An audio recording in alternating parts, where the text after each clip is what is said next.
11월 18일 성경 읽기 시간입니다. 우리 오늘은 사도행전 20장에서 21장, 사도행전 20장에서 21장에 있는 말씀을 읽겠습니다. 20장.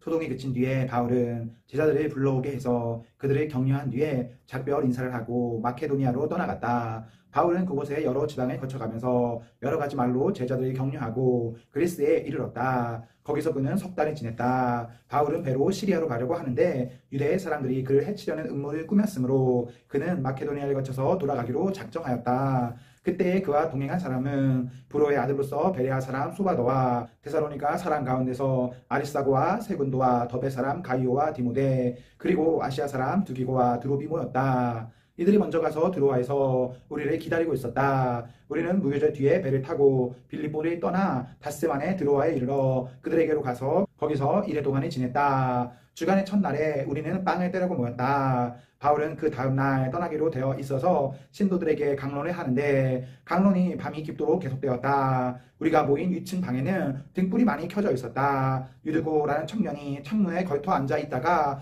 바울의 말이 오랫동안 계속되므로 졸음을 이기지 못하고 몹시 졸다가 3층에서 떨어졌다. 사람들이 일으켜보니 죽어 있었다. 바울이 내려가서 그에게 엎드려 끌어안고 말하기를 소란을 피우지 마십시오. 아직 목숨이 붙어 있습니다 하였다. 바울은 위층으로 올라가서 빵을 떼어서 먹고 나서 날이 새도록 오래 이야기를 하고 떠나갔다. 사람들은 그 살아난 청년의 집으로 데리고 갔다. 그래서 그들은 적지 않게 위로를 받았다. 우리는 배에 먼저 가서 배를 타고 아소를 향하여 떠나갔다. 우리는 거기에서부터 바울의 배에 태울 작정이었다. 바울이 아소까지 걸어가고자 했기 때문에 그렇게 정한 것이었다. 우리는 아소에서 바울이 만나서 그를 배에 태우고 미둘레네로 갔다. 그리고 우리는 거기에서 떠나서 이튿날 기오 맞은편에 이르고 다음날 사모에 들렀다가 그 다음날 밀레도에 이르렀다. 이런 행로를 취한 것은 바울이 아시아에서 시간을 허비하지 않으려고 에베소에 들르지 않기로 작정하였기 때문이다. 그는 할 수 있는 대로 오순절까지는 예루살렘에 도착하려고 서둘렀던 것이다. 바울이 밀레도에서 에베소로 사람을 보내어 교회 장로들이 불렀다. 장로들이 오니 바울이 그들에게 말하였다. 여러분은 내가 아시아에 발을 들여놓은 첫날부터 여러분과 함께 그 모든 시간을 어떻게 지내왔는지를 잘 아십니다. 나는 겸손과 많은 눈물로 주님을 섬겼습니다. 그러는 가운데 나는 또 유대 사람들의 음모로 내게 덮친 온갖 시련을 겪었습니다. 나는 또한 유익한 것이면 빼놓지 않고 여러분에게 전하고 공중 앞에서나 각 집에서 여러분이 가르쳤습니다. 나는 유대 사람에게나 그리스 사람에게나 똑같이 회개하고 하나님께로 돌아올 것과 우리 주 예수를 믿을 것을 엄숙히 증언하였습니다. 보십시오. 이제 나는 성령에 매여서 예루살렘으로 가는 길입니다. 거기서 무슨 일이 내게 닥칠지 나는 모릅니다. 다만 내가 아는 것은 성령이 내게 일러주시는 것뿐인데 어느 도시에서든지 투옥과 환난이 나를 기다리고 있다는 것입니다. 그러나 내가 나의 달려갈 길을 다 달리고 주 예수께 받은 사명 곧 하나님의 은혜의 복음을 증언하는 일을 다 하기만 하면 나는 내 목숨이 조금도 아깝지 않습니다. 나는 여러분 가운데로 들어가서 그 나라를 선포하였습니다. 그런데 이제 나는 여러분 모두가 내 얼굴을 다시는 보지 못하리라는 것을 알고 있습니다. 그러므로 나는 오늘 여러분에게 엄숙하게 증언합니다. 여러분 가운데서 누가 구원을 받지 못하는 일이 있더라도 내게는 아무런 책임이 없습니다. 그것은 내가 주저하지 않고 여러분들에게 하나님의 모든 경륜을 전해주었기 때문입니다. 여러분은 자기 자신을 잘 살피고 양떼를 잘 살펴보십시오. 성령이 여러분을 양떼 가운데에 감독으로 세우셔서 하나님께서 자기 아들의 피로 사신 교회를 돌보게 하셨습니다. 내가 떠난 뒤에 사나운 이리들이 여러분 가운데로 들어와서 양떼를 마구 헤아리라는 것을 나는 압니다. 바로 여러분 가운데서도 제자들을 이탈시켜서 자기를 따르게 하려고 어그러진 것을 말하는 사람들이 나타날 것입니다. 그러므로 여러분은 깨어있어서 내가 3년 동안 밤낮 쉬지 않고 각 사람의 눈물로 훈계하던 것을 기억하십시오. 나는 이제 하나님과 그의 은혜로운 말씀에 여러분이 맡깁니다. 하나님의 말씀은 여러분이 튼튼히 세울 수 있고 거룩하게 된 모든 사람들 가운데서 여러분으로 하여금 유업을 차지하게 할 수 있습니다. 나는 누구의 은이나 금이나 옷을 탐낸 일이 없습니다. 여러분이 아는 대로 나는 나와 내 일행에게 필요한 것을 내 손으로 일해서 마련하였습니다. 나는 모든 일에서 여러분에게 보내보였습니다. 이렇게 힘써 일해서 약한 사람을 도와주는 것이 마땅합니다. 그리고 주 예수께서 친히 주는 것이 받는 것보다 더 복이 있다 하시는 말씀을 반드시 명심해야 합니다. 바울은 말을 마치고 나서 무릎을 꿇고 그들과 함께 기도하였다. 그리고 모두 실컷 울고서 바울의 목을 끌어안고 입을 맞추었다. 그들을 가장 마음 아프게 한 것은 다시는 자기의 얼굴을 볼 수 없으리라고 한 바울의 말이었다. 그들은 배 타는 곳까지 바울을 배웅하였다. 21장.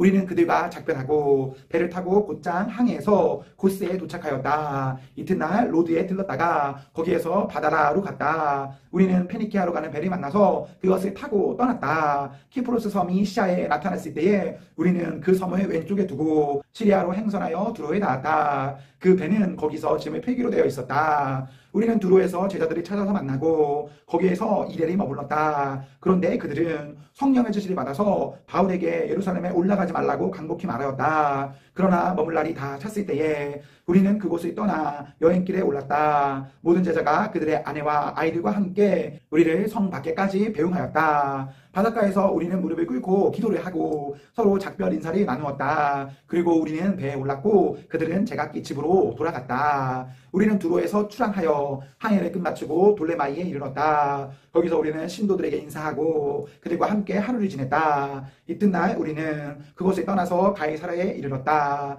7사람 가운데 한 사람인 전도자 빌립의 집에 들어가서 그와 함께 머물게 되었다. 이 사람에게는 예언을 하는 처녀딸이 넷 있었다. 우리가 여러 날 머물러 있는 동안에 아가보라는 예언자가 유대에서 내려와 우리에게 와서 바울의 허리띠를 가져다가 자기 손과 발을 묶고서 말하였다. 유대 사람이 예루살렘에서 이 허리띠 임자를 이와 같이 묶어서 이방 사람의 손에 넘겨줄 것이라고 성령이 말씀하셨습니다. 이 말을 듣고 그곳 사람들과 함께 우리는 바울에게 예루살렘으로 올라가지 말라고 간곡히 만류하였다. 그때 바울이 대답하였다. 왜들 이렇게 울면서 내 마음을 아프게 하십니까? 나는 주 예수의 이름을 위해서 예루살렘에서 결박을 당할 것뿐만 아니라 죽을 것까지도 각오하고 있습니다. 바울이 우리의 만류를 받아들이지 않으므로 우리는 주님의 뜻이 이루어지기를 빕니다 하고는 더 말하지 않았다. 이렇게 거기서 며칠을 지낸 뒤에 우리는 행장을 꾸려서 예루살렘으로 올라갔다. 가이사랴에 있는 제자 몇 사람도 우리와 함께 갔다. 그들은 우리가 묵어야 할 집으로 우리를 안내하여 나손이라는 사람에게 데려다 주었다.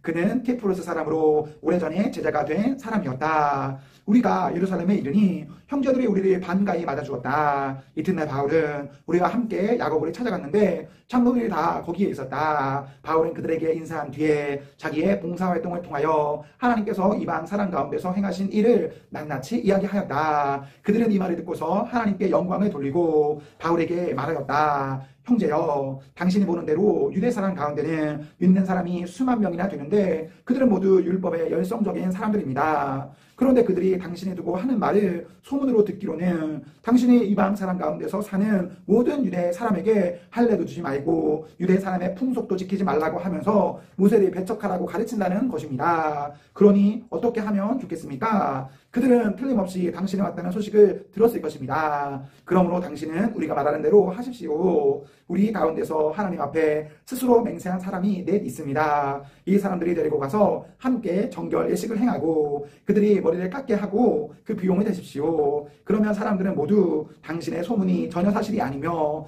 도리어 당신이 율법을 지키며 바로 살아가고 있다는 것을 알게 될 것입니다. 신도가 된 이방 사람들에게는 우상의 제물과 피와 목베어 죽인 것과 음행을 삼가야 한다는 것을 우리가 결정해서 써보냈습니다. 그래서 바울은 그 다음날 그 네 사람을 데리고 가서 함께 정결 예식을 한 뒤에 성전으로 들어갔다. 그리고 정결 기한이 차는 날짜와 각 사람을 위해서 예물을 바칠 날짜를 신고하였다. 그 이래가 거의 끝나갈 무렵에 아시아에서 온 유대 사람들이 성전에서 바울을 보고 군중을 충동해서 바울이 붙잡아 놓고 소리쳤다. 이스라엘 동포 여러분, 합세하여 주십시오. 이 자는 어디에서나 우리 민족과 율법과 이곳을 거슬러서 사람들을 가르칩니다. 더욱이 이 자는 그리스 사람들을 성전에 데리고 들어와서 이 거룩한 곳을 더럽혀 놓았습니다. 이는 그들이 에베소 사람 드로피모가 바울과 함께 성내에 있는 것을 전해 보았으므로 바울이 그를 성전에 데리고 들어왔으리라고 생각하였기 때문이다. 그래서 온 도시가 소란해지고 백성들이 몰려들어서 바울을 잡아 성전 바깥으로 끌어내니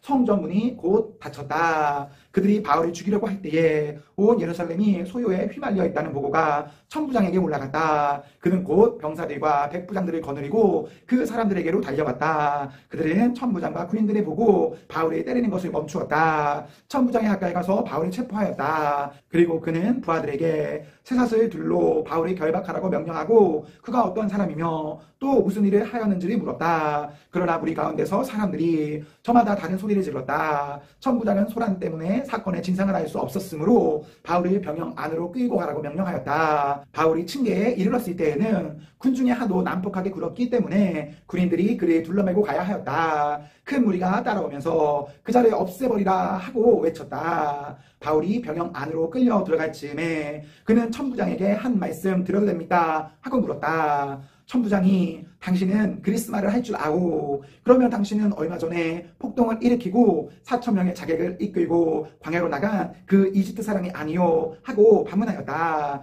바울이 대답하였다. 나는 길리기아의 다소 출신의 유대 사람으로 그 유명한 도시의 시민입니다. 저 사람들에게 내가 한마디 말을 하게 허락해 주십시오. 천부장이 허락하니 바울은 층계에 서서 무리에게 손을 흔들어 조용하게 하였다. 잠잠해지자 바울은 히브리 말로 연설을 하였다. 아멘, 아멘. 네, 우리 오늘 말씀을 모두 읽었습니다. 우리 오늘 하루도 하나님과 사랑 앞에서 행복하십시오. 성령 충만하십시오. 안녕.